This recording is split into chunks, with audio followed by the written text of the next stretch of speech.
Assalamualaikum warahmatullahi wabarakatuh. Salam sejahtera bagi kita semua. Sebelumnya, perkenalkan nama saya Ferry Mumtaz Al-Wafa dengan NIM 200351100019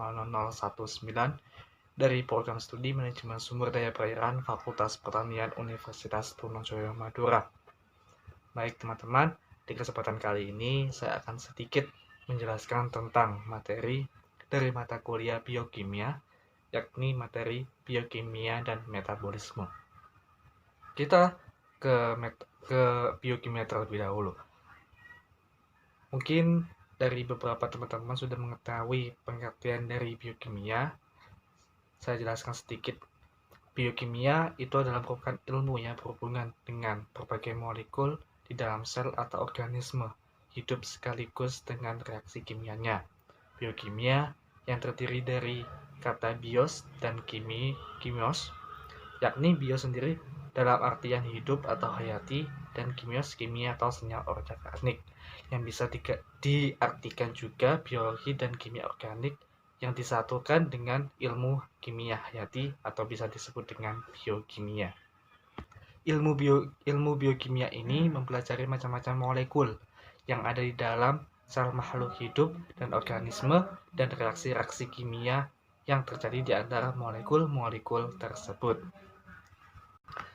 Lalu, apa itu reaksi kimia? Reaksi kimia adalah reaksi dua zat atau lebih yang menghasilkan zat baru. Zat baru tersebut berbeda dengan zat asalnya. Misal, contohnya, ada beberapa contoh kayak perubahan beras menjadi nasi, perubahan dari amilum menjadi glukose, protein asam amino, lemak menjadi asam lemak, dan masih banyak perubahan contoh-contoh yang lainnya. Lalu selanjutnya kita akan beralih ke metabolisme.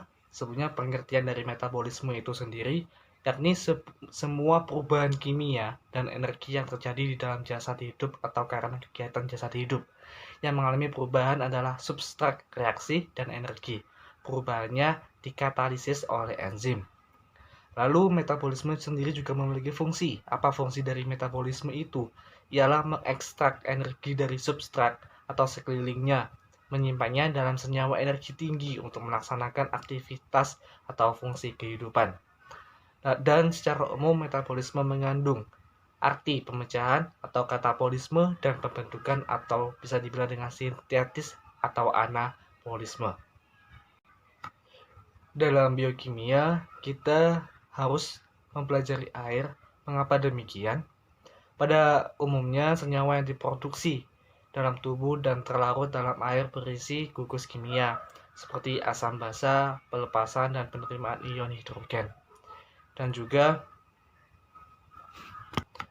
adapun fungsi cairan air bagi tubuh, yakni mengeluarkan buangan-buangan sel, membantu pencernaan, mempermudah eliminasi, mengangkut zat-zat seperti hormon, enzim, dan lain-lain, membentuk dalam metabolisme sel, dan masih banyak lagi fungsi-fungsi lainnya.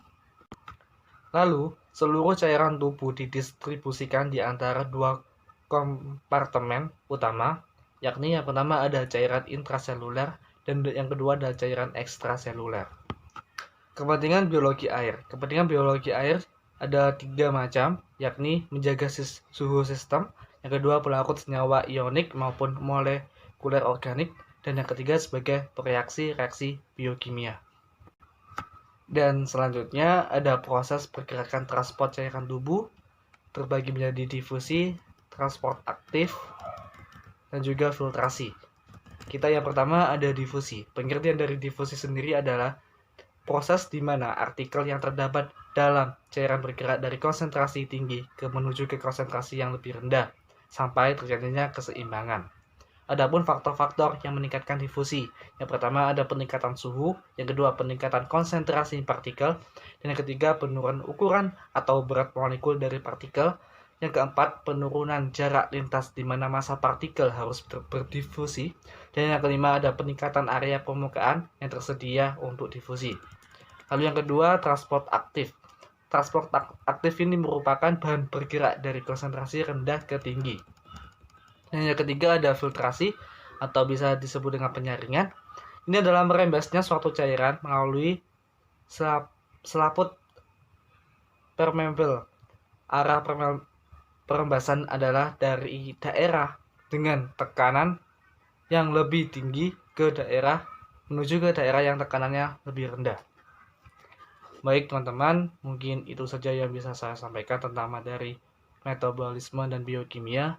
Mungkin semoga bermanfaat. Apabila ada salah-salah kata, saya mohon maaf. Sekian dari saya, terima kasih. Wassalamualaikum warahmatullahi wabarakatuh.